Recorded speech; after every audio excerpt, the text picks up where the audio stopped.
Welcome to the Concrete Genius Podcast. I'm your host, Sauce MacKenzie, SAUCE_ MacKenzie. You tapped in with the breadwinner, man. I appreciate you. We got plays, man. Shout out to the family. Happy Friday, everybody. 117? Let's get this money, man. Hope everybody doing all right. Hope everybody's safe, recovering from the holidays, post-holidays. Hope you focus. You got your bad habits under control. You got your good habits on display. You going to the gym, you reading, you spending time with loved ones and people that care about you as opposed to just mindlessly standing around people that don't care about you and just taking advantage of life. Big weekend this weekend, man. NFL is down to its final 8. We got 4 games on display for all you football fans, for you casual gamblers, for you serious gamblers. Get you a copy of my book, The Game Changer, 8 Tips for Men to Find Peace. It will be on display somewhere near you. And look for me to be speaking somewhere at a university near you. ConcreteGeniusMedia.com. Follow me on all socials, Concrete Genius Pod, Instagram, TikTok, YouTube. ConcreteGeniusMedia.com is the website. Concrete Genius Media on Facebook. Follow us on all socials. We lit.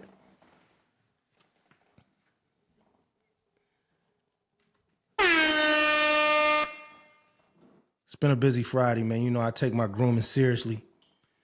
You know, to all the players understanding, you know, my haircut, my shape-ups, my exercising, my pedicures, my skincare.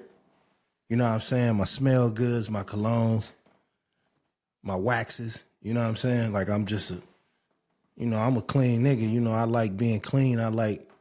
It's just a way I feel about myself. I like being as clean as possible at all times. I don't like dirt under my fingernails, none of that shit. Like I'm different. Now, you know, I get my hands dirty if need be, but once they done, we gotta get all that dirt out their fingernails, baby. So NFL, man, who y'all like this weekend? Let me get straight to it. First game is Texas and Kansas City. I told y'all in the last pod, I am a Pat Mahomes believer until he proves me otherwise. 2 in a row. I think history will be made, but that's down the line. I do not see the Texans win this game. Houston Texans winning this game in no capacity. I know a lot of people have fatigue over the Kansas City Chiefs. Y'all are tired of Mahomes, Andy Reid. You tired of Travis Kelce. You tired of Taylor Swift. I understand that. You know, greatness gets boring. You know, for the most part, especially in football, greatness gets boring. I'm telling you right now, do not be the sucker that takes your money and bet on the Houston Texans. Until Pat Mahomes loses, just take a money line, bro.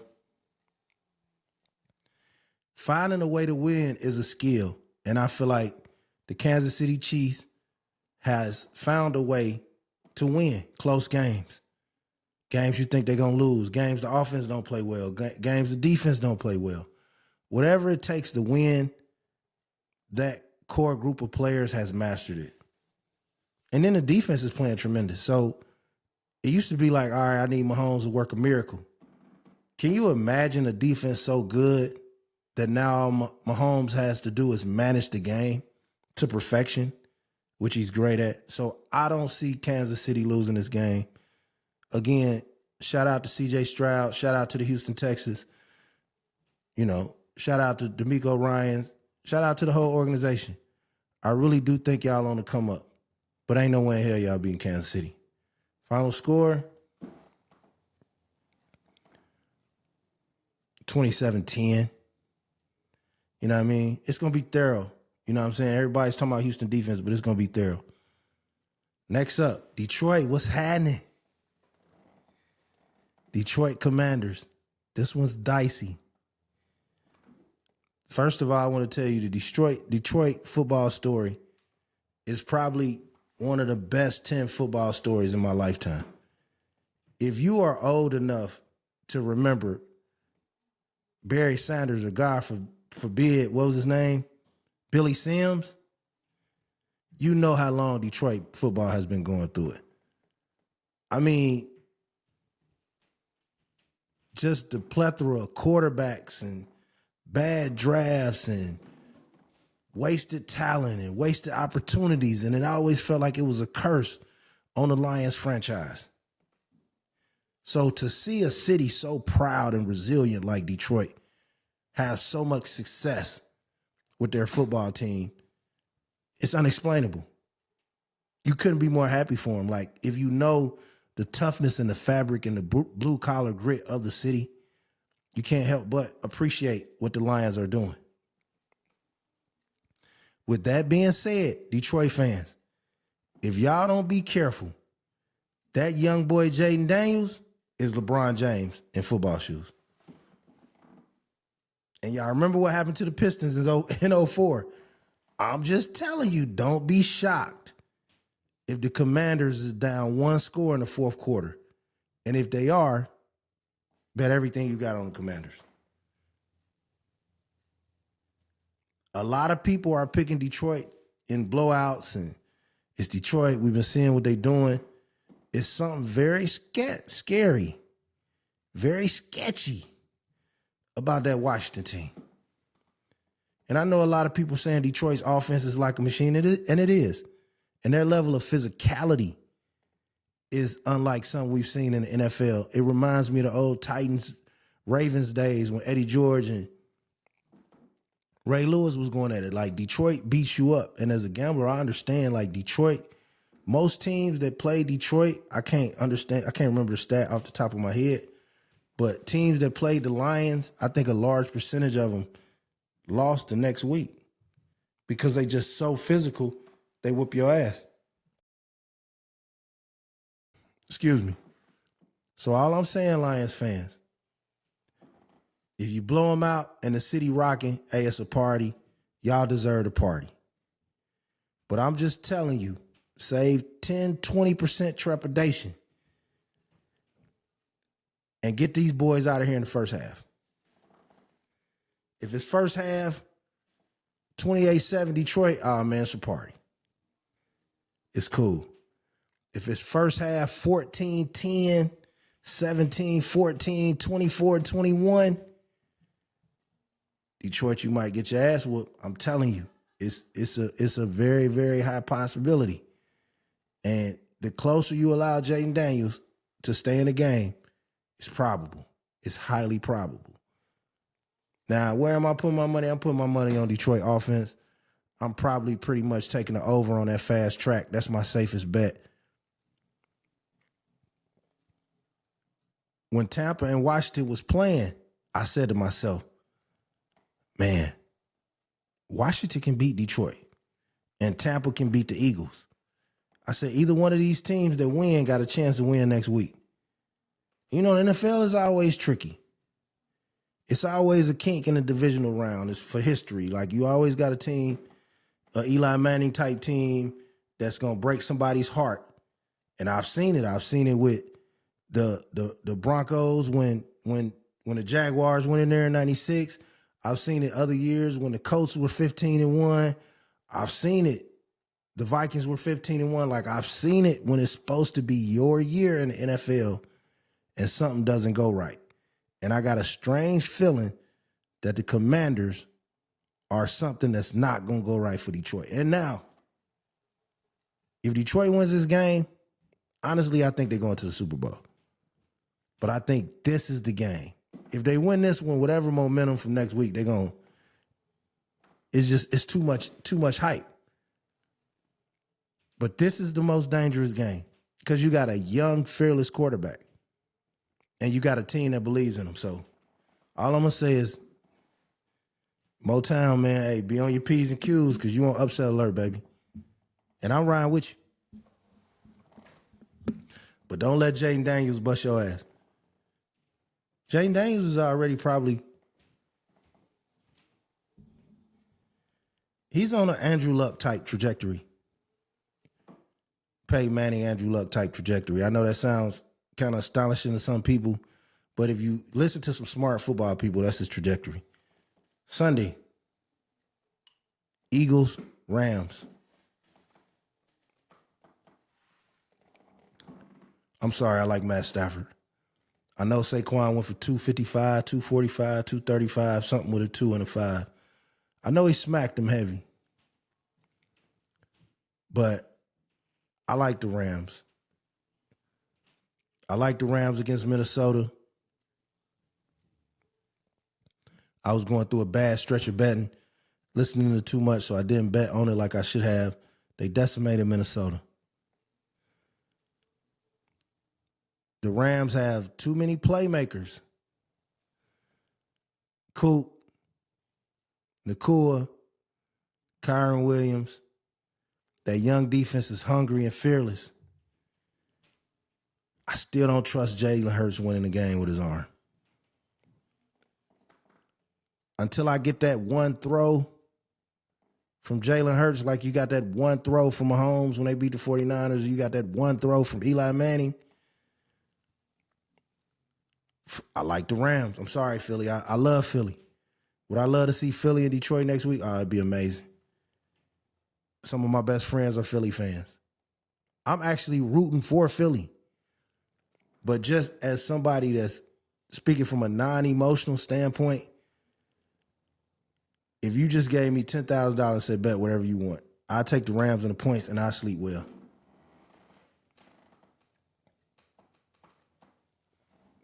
And now the big one. I've had all week to think about it. Josh Allen versus Lamar Jackson. The Buffalo Bills versus the Baltimore Ravens. What do we have here? Notre Dame, Miami. Boston Lakers. What's the one thing that drives America besides money and sex? It's race. You got a great up-and-coming white quarterback against a great up-and-coming black quarterback. And you better believe the majority of the white population outside of Baltimore is rooting for Josh Allen.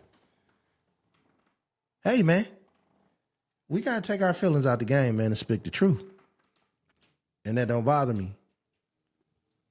But you better believe it ain't a Negro in America outside of Buffalo that's rooting for Josh Allen.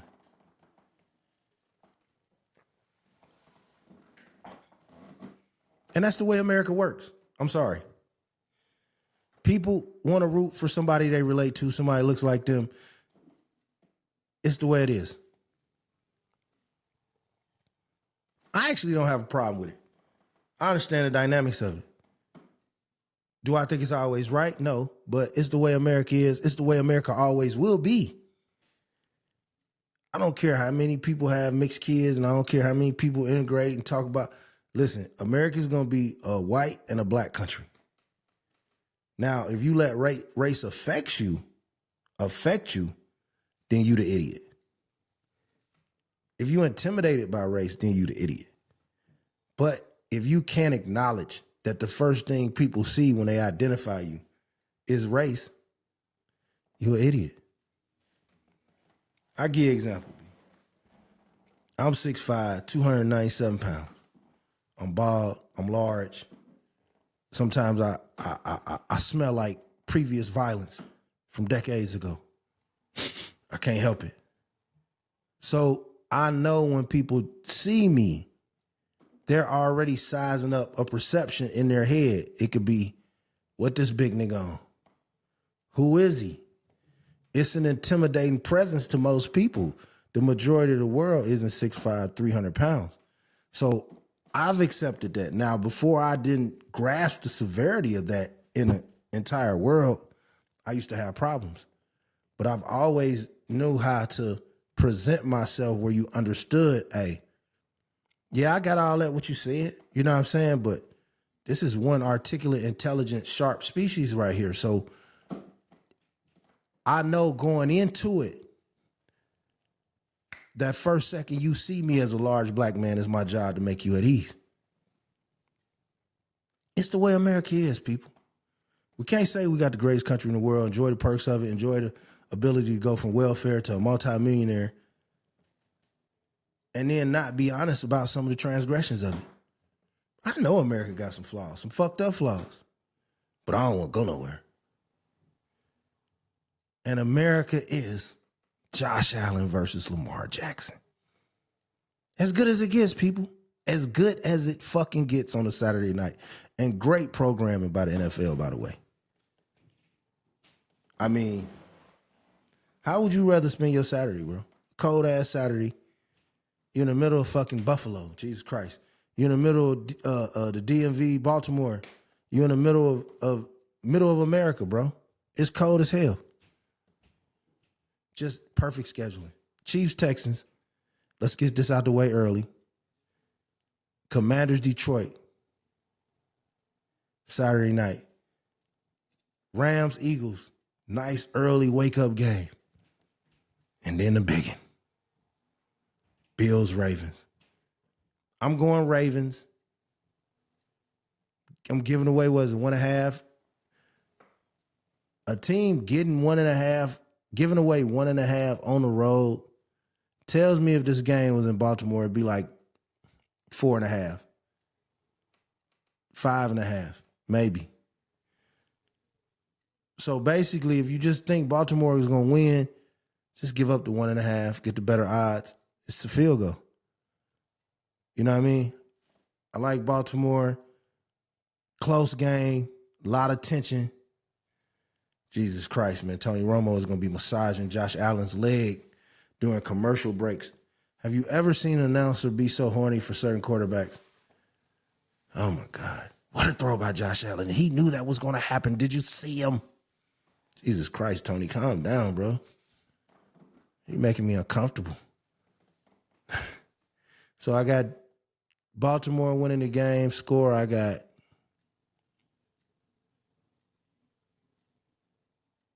31-24, 24-17, 28-20. I think it's at least a touchdown game, Baltimore. But if I'm wrong, white America gonna be on my ass like brake lights. Oh, we ain't going no more TikTok. All my white people on TikTok, where y'all gonna go, man? White people. Listen, black people, white people, Mexicans, others, Indians, H1N1 visas. Follow me on all socials, Concrete Genius Pod on Instagram. Concrete Genius Pod on YouTube. Run my YouTube up. What are y'all doing? It's coming up slowly.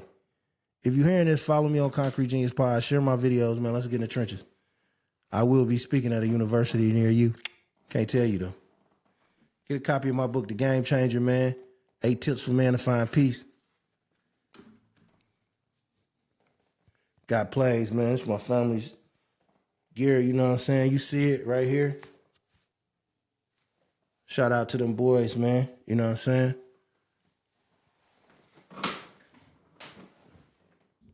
North side in the building, man. Y'all know how they get on, bro. What we got? Y'all see that kid in Philadelphia get killed? This is kind of off script. Kid was a straight A student basketball player. Made a rap song dissing his ops and got killed in front of his crib the next day. Let me see if I can pull it up. And this goes to my point, man. Look, drill music was not made for people outside of the Midwest. Outside of Chicagoland area, drill music ain't nothing but destruction. Because the level of violence it takes to perpetuate drill music is already established in Chicago.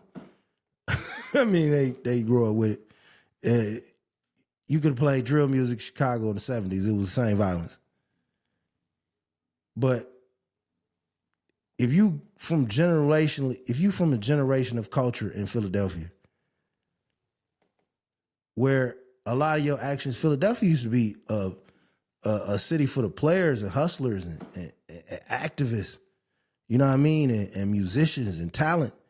That's what city Philadelphia was known for when I was a kid. Of course, they got grimy. It was certain parts of town you didn't fuck with. It was rough, but Philadelphia was known for their masculinity and their art, their craft, their ability to create things. You know what I mean? Some of the greatest songwriters in history came from Philadelphia. Some of the greatest musicians and singers, actors and thespians. Like, it was an artistic city. It was you respected the creativity of it. Now they got gangster, you know what I'm saying? Shout out Cool C, Steady B. You know what I'm saying? They did their thing, but drill shit ain't for everybody. And look, if you on the East Coast, man, like, leave that fucking drill music alone, bro. Your police ain't dealing with it, used to dealing with it. Your judges ain't used to dealing with it. And your community ain't used to dealing with it, bro. Drill music is violent and destructive. I'm sorry. And unless where you are is already violent and destructive, leave that shit alone. And I told y'all, the whole world then took Chicago slang, Chicagoland slang. And shout out Gary, Indiana. Like, Gary, Indiana made up a lot of that shit too. Sticks, poles, ops, smoking pack. If you ain't from Chicagoland, you shouldn't even be talking like that. Now everybody got ops. Everybody riding on ops. Everybody making diss songs. Niggas is making up gangs. It's not good for the black community. You know what I mean? And another thing, ConcreteGeniusMedia.com, it's your boy Big Sauce. This goes to my point. Shorty was a straight A student and a hooper.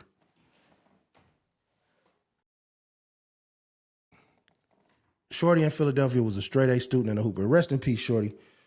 Condolences to your family and everything.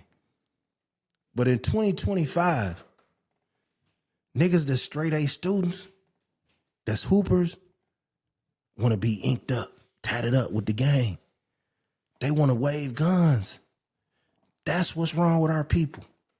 We don't have no more shame. Like, when I was growing up, our parents was from the 60s and 50s. So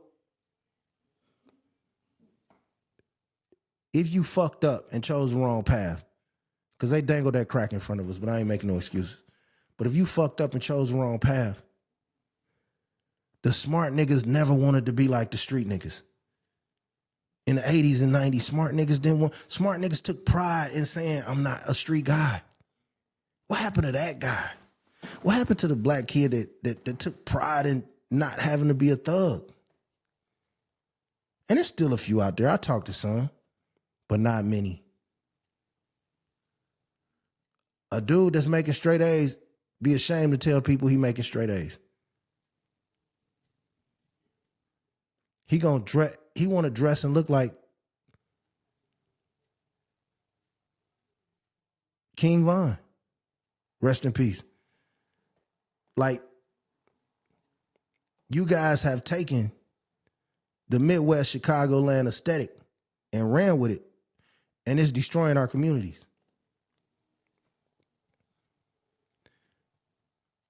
Black people, we have to have pride in success. We have to celebrate our college graduates like we celebrate your uncle coming home from prison for the 4th time. We got to celebrate little Mike making all A's like we celebrate Lil Tron when he scored a touchdown or make a dunk or make a rap song. And listen, parents, don't let your kid make no destructive ass rap music. If you know you grew up and you living in a $400,000 house, bro. You didn't came from nothing. You done did all this good shit to come from the pits of hell. You live in this nice ass house. And imagine your kid who you done bust your ass to give everything they ever wanted, bro. You buying Jordans like we used to buy Now Laters. And this nigga rap talking about sliding, shooting up motherfuckers, how hard it is. He come from the trenches. Man, fuck that, bro. I'm telling you, once nerds start trying to act like gangster shit, went to hell. Timestamp, man. Timestamp. Fuck with me on all socials, man. It's your boy Big Sauce. ConcreteGeniusMedia.com, man. Y'all know the vibes.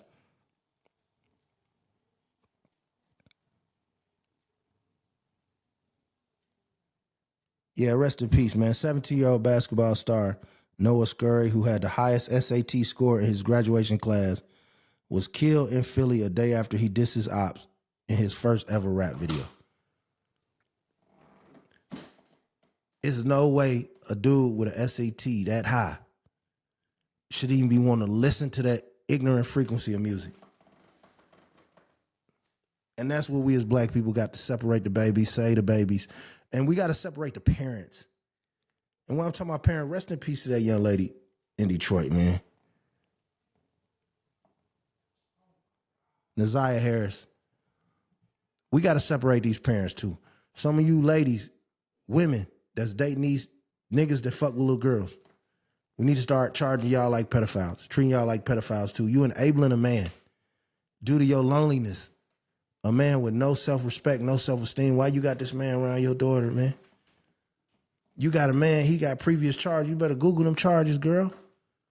Why is you voluntarily dating a man on the sex offender list? What kind of scoundrel are you? And we got to protect these babies, man. You know what I'm saying? And I'm going to call out some of you niggas and some of you ladies too, niggas and ladies in the black community, white community too. You got a family member. You got a friend. You got an ex. If you know somebody ain't telling the truth or somebody messing with a kid and you don't say nothing, you deserve death too. I'm sorry. You just as guilty as the person that molested the kid. If you know somebody sexually assaulting a kid, you don't say nothing. The same uncle that molested you, you letting your daughter sit on his lap because you don't want to disrupt the family. We got to stop that. That same freaky ass auntie that accidentally dropped her towel when you walking around or had you sucking her titties when you was a little boy. Now you see her playing with your son. We got to stop letting that shit go. We got to start speaking out on that as black people.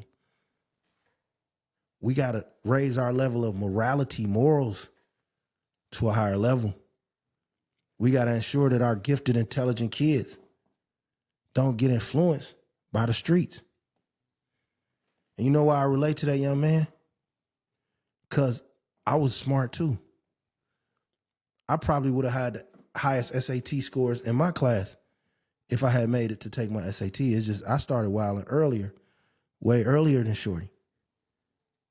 But now I didn't have the financial stability or, living in a nice, my area was kind of wild. But I pray for Shorty.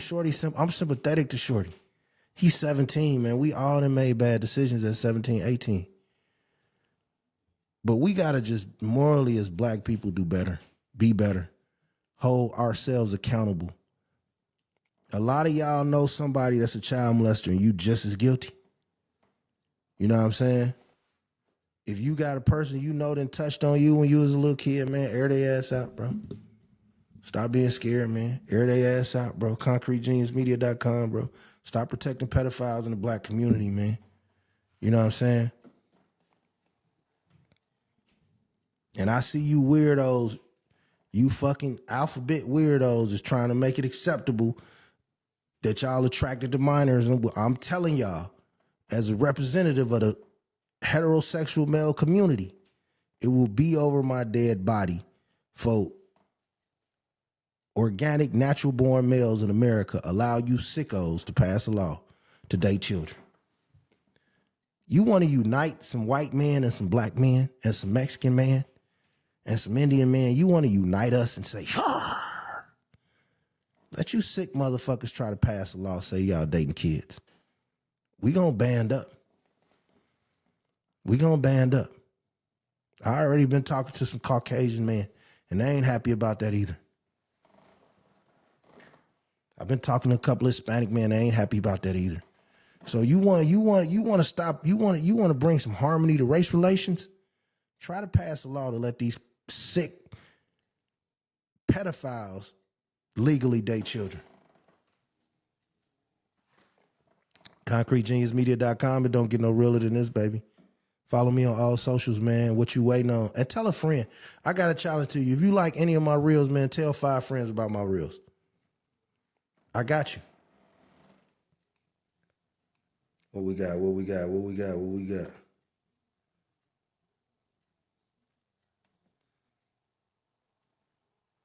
So listen, while I'm speaking on an alphabet community and them sickos is trying to make dating kids legal, you fucking weirdos, you sick fucks, you need to be stoned to death. Is it okay to say you uncomfortable with trans people? And I say this because society has made us so trained to be respectful that it's got to the point we don't even know what we don't like no more. We don't even know as men, we don't even have the balls as men no more to say what the fuck we uncomfortable with. Now, I don't say this to be rude to people.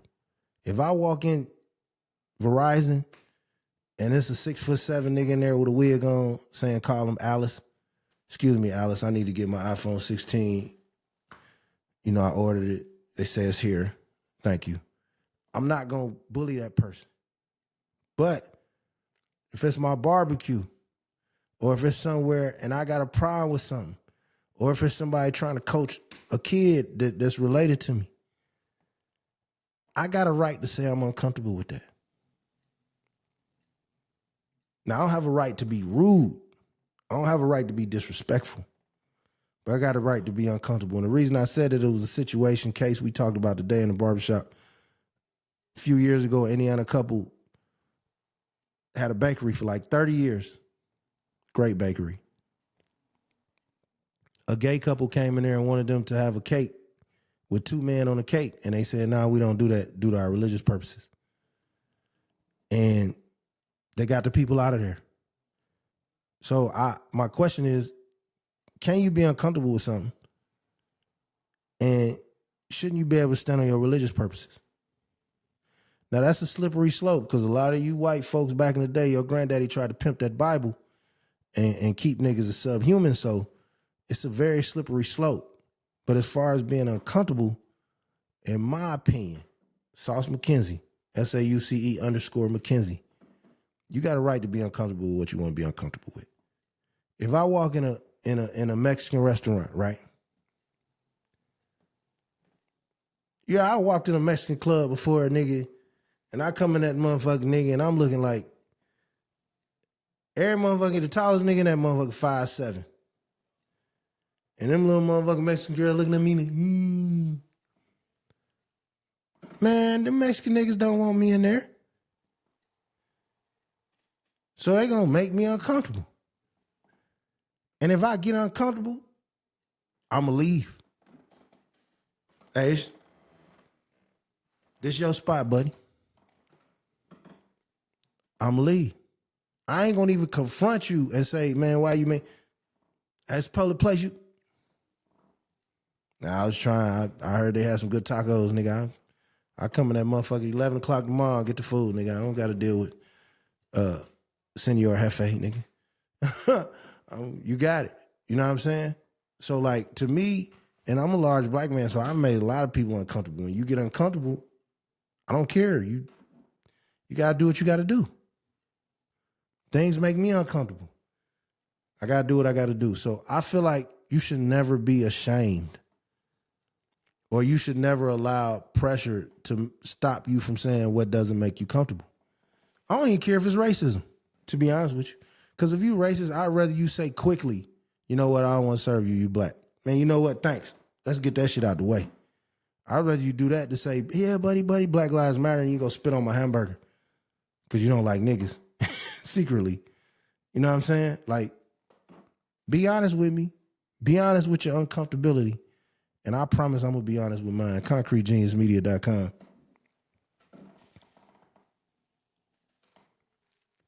Black people, do y'all think black women have gotten more violence since studism has kicked in?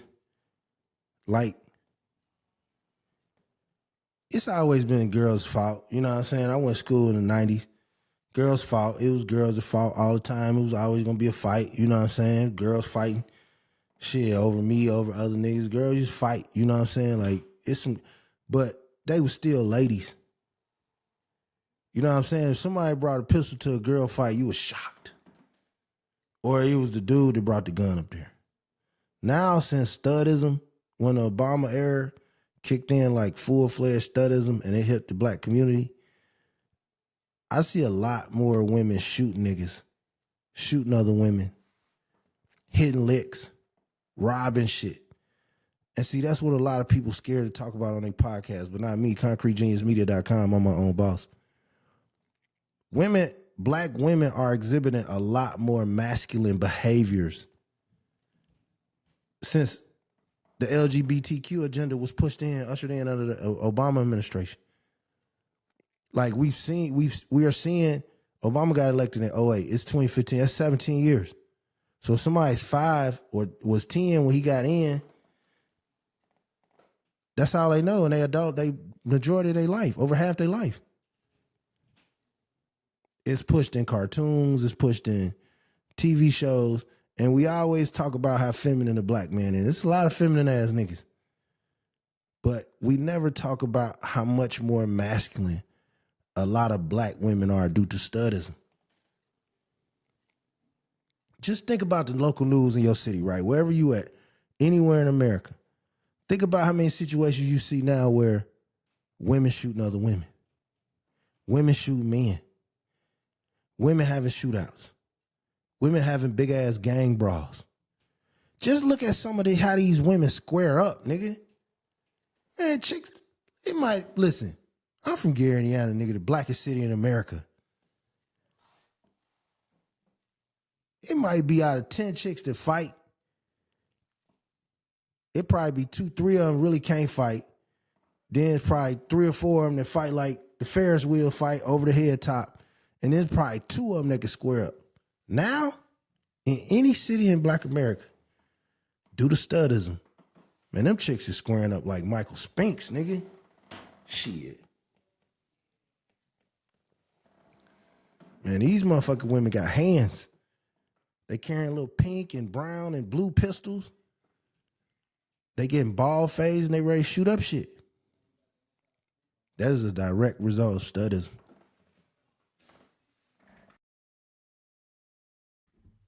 So when all y'all say, well, shit, where all the good men at? Where the fuck is all the good women? Shit, a lot of our good women are acting like men, trying to dress like fucking Chief Keef or Lil Durk 2017. They unnecessarily gay, because a lot of them ain't even really gay. They just picked up on the trend in middle school and it stuck with them. And then not only that, we got to think about the pollution of women that's bisexual. And black people, ask yourself a question, right? Me as a man, I would never get into a serious relationship with a bisexual woman, right? And most straight women, 99% of black women would never get in a relationship with a bisexual man. So why would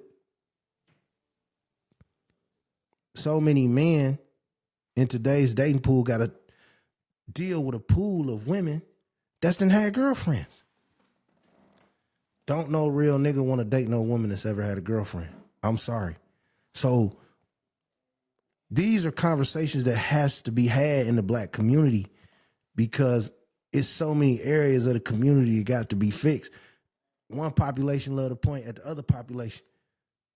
Oh, you don't like Angel Reese, you sexist. Okay, that's cool, but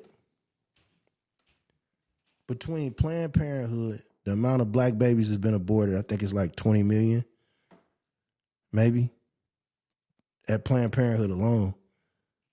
And then studism. Shit, our community is in peril, nigga. Drill music, studism, the inability to control our anger, we prone to violence. We fucking ourselves up, man. We playing a dangerous game. ConcreteGeniusMedia.com, man. I know these conversations are tough, and it may make you uncomfortable if you really, really think about it. It encompasses all of us, man.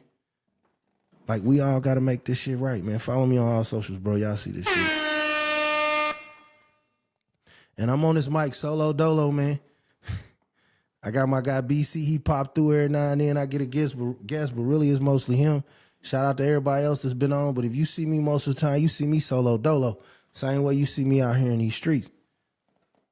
So when I run up 75, 80, 100,000 views with this handsome ass Choctaw Indian mug, shout out to my mom and my daddy, it's straight me, bro. It ain't too many niggas out here with this podcast shit that's gonna run up 100,000 on their own. No payola. Come on, bro. Stop playing with me. Stop playing with me. Like I grinded for this here. Like this my year. Like this my year. You know what I'm saying?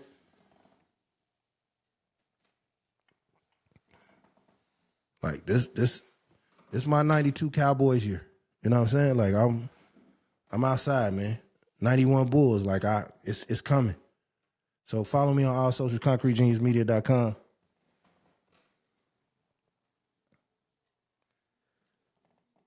That boy Trump is getting in office in a couple of days. Are y'all ready? Israel and Gaza has reached a ceasefire. Trump told them, if y'all don't have a ceasefire by the time I get in office, it's gonna be hell. Now, I'm not one of those guys that give Trump credit for everything, for breathing. But I don't know if this ceasefire would have happened if Harris would have won. Politics is a crazy, crazy, crazy game. Now, it's a slippery slope. This DEI shit is interesting. And DEI is a way for a lot of you ignorant hillbillies to say, nigga, I get that.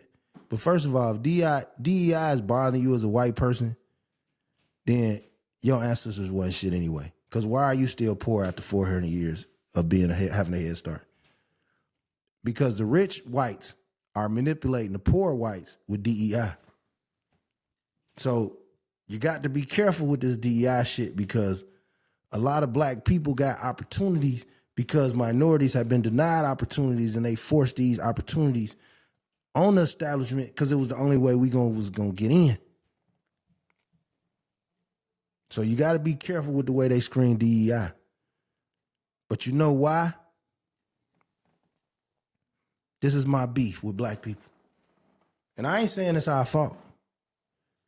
But civil rights movement, Black Lives Matter, our culture, everything we do it first. We endure all the lashes, all the hell, all the head busting. We get our head busted over civil rights movement, all type of shit. And then as soon as we get plans in place for minorities, here come the foreigners. Here come the Mexicans, me too. Here come the Asians, me too. Here come the Africans, the motherfuckers from Caribbean. We minorities too, we want part in this. You niggas didn't walk across Selma, man. You niggas did not walk from Selma to Montgomery, Alabama. You know what I'm saying? Y'all did not take freedom ride bus trips through Jackson, Mississippi.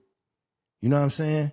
Y'all did not sit in lunch counters in Greensboro, North Carolina like my uncles. You see what I'm saying? Like, y'all didn't fight off racism in the 30s and 40s. So the problem is, black people, we got to have strategic things in place for black people. We've been here 400 years. If you can't trace your lineage here, then you shouldn't qualify for the same programs we qualify for. There's no way a man should come over here from India or Mexico or the Philippines or China and get the same minority benefits as a black person. Nah, man, our blood, sweat, and tears is in this country. And somebody see this and say, oh, keep crying, keep whining. I am. Because the thing about it is, my whining wouldn't affect you if you wasn't piggybacking off our shit. See, everybody want to be black, man. Everybody want the culture. Everybody want the slang. Since social media has taken over, black culture is culture. Everybody uses slang. Everybody use our words. Some dude from Romania that hate LeBron. He like, man, this Bron is so much cap. I'm like, bro, that's not even how you use cap, man. Go to Bulgaria and dance with empty beer bottles. Like, what the fuck are you doing, man? So, concretegeniusmedia.com, man. I just think the DEI shit got out of control when we started letting other people piggyback off the minority programs that our people kicked the door in for.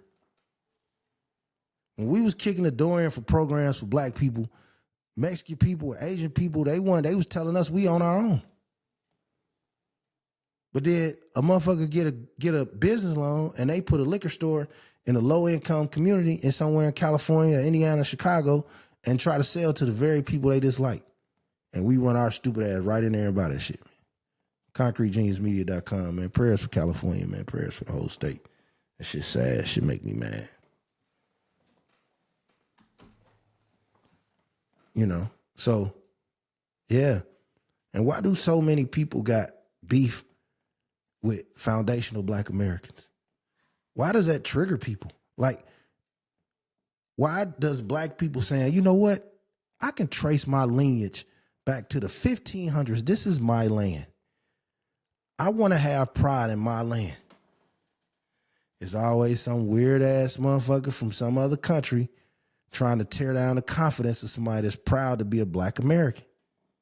Oh, y'all was slaves. Okay, and we still here. And your son got on an NBA player jersey whose grandparents was a slave, so what? Your son trying to rap and act like the descendants of slaves, so what? So for us to have been slaves or us to have no culture, you copy everything we do. So which one is it?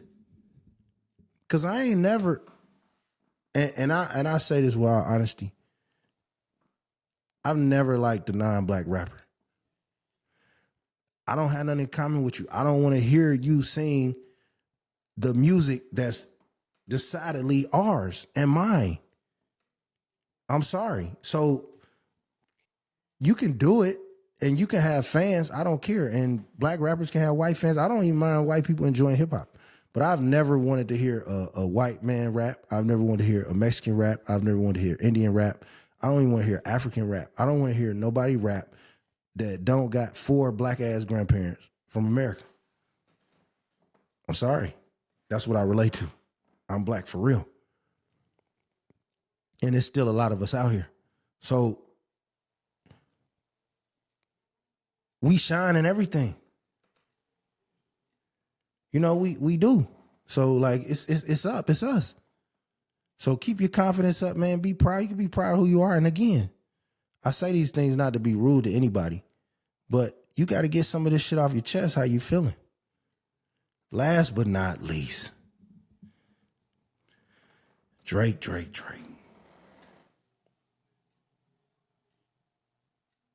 ConcreteGeniusMedia.com, man. You know, and the crazy thing is, bro, it's been about 8 or 9 Drake songs I liked. But I never was a Drake fan. And you can check some of my old Facebook statuses, my old tweets. I just knew when he was coming in, Best I Ever Had, Humble, I'm like, oh, this the Degrassi nigga. It's a white Jewish boy from Canada. This is weird to hip hop. But I was like, okay, whatever, right? But so many niggas pandered. So many niggas co-sign.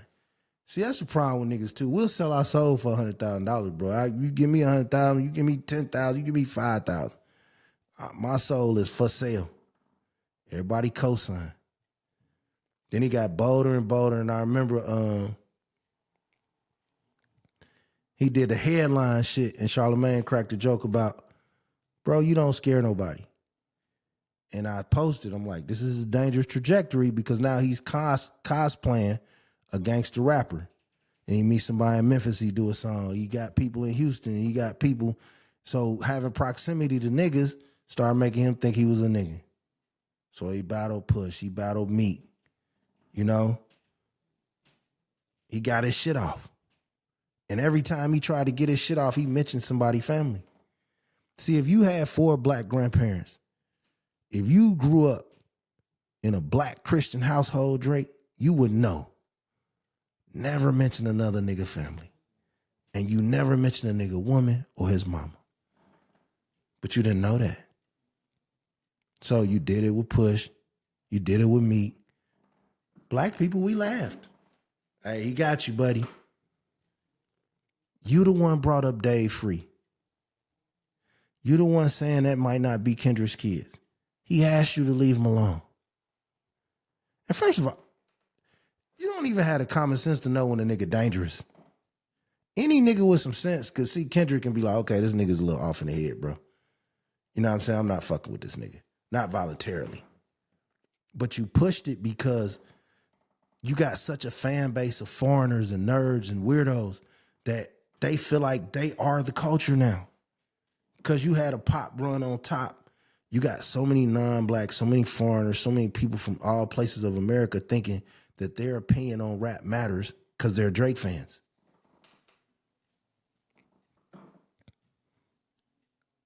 Look, man, if you ain't a nigga, bro, I'm just telling you right now, unless other black people making money off of you, motherfuckers don't give a fuck about your music. Don't let the internet fool you.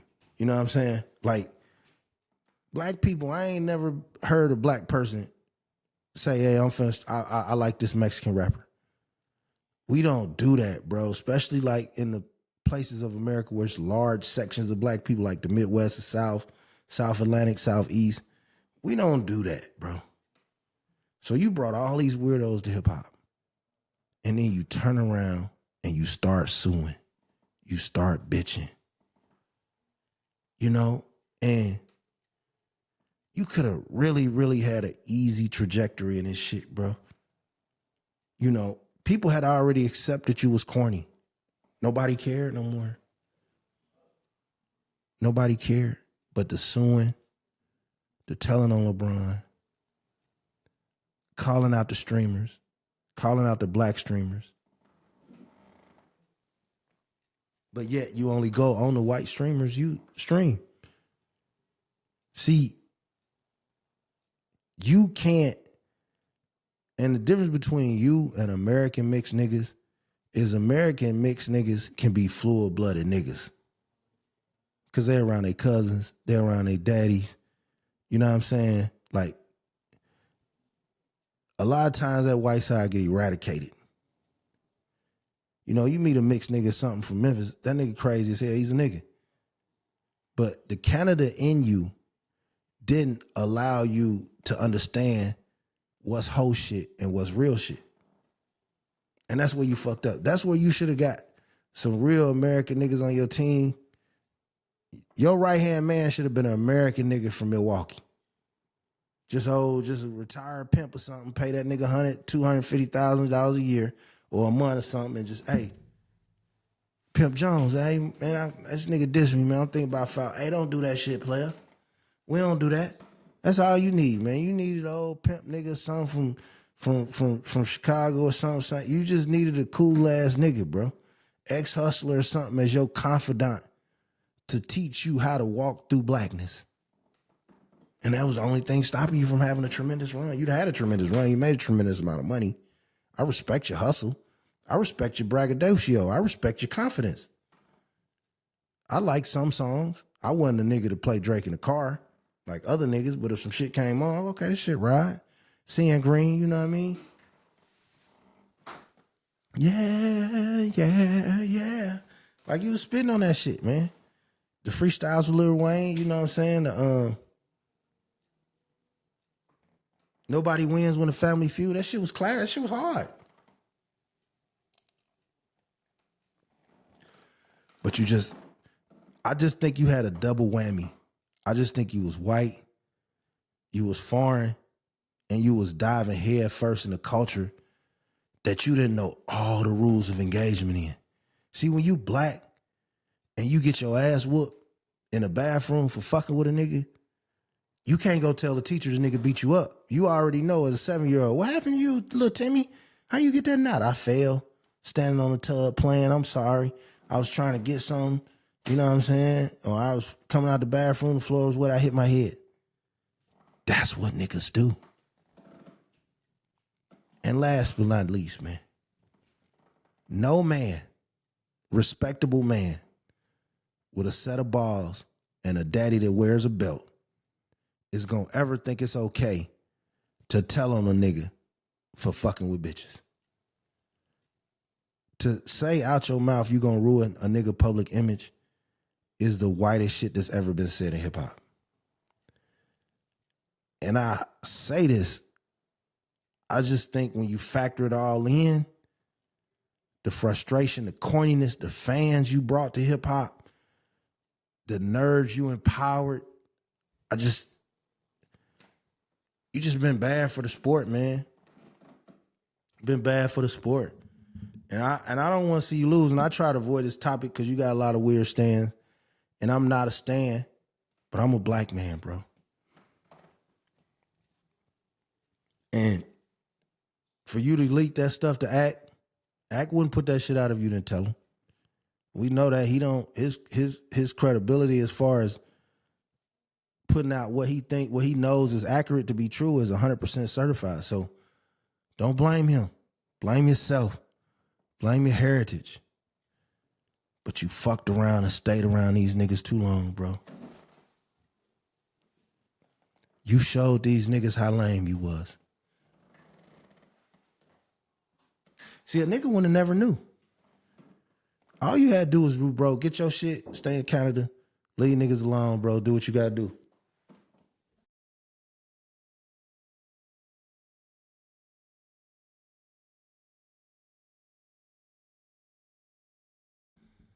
Yeah, that's all you had to do, bro. Leave your shit alone.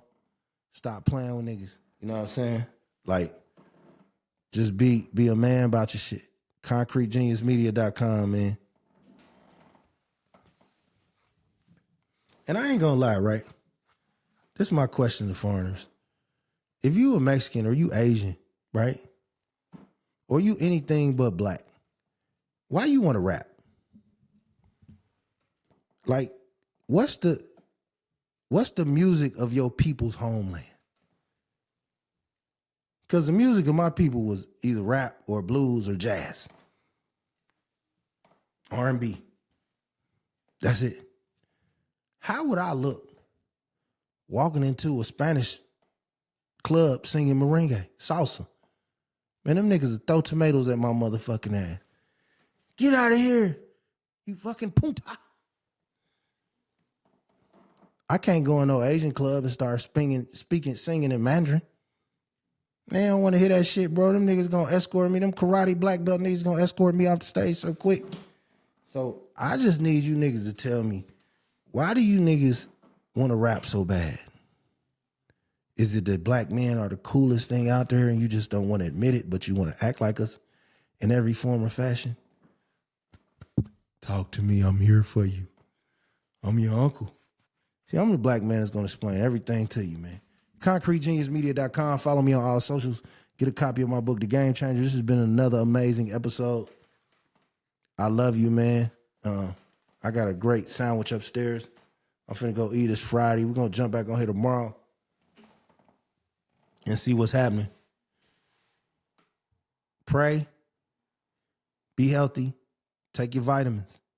Drink your water. Exercise. Find a woman that loves you for who you are, not for what you have. And make some pretty ass kids, man. We out.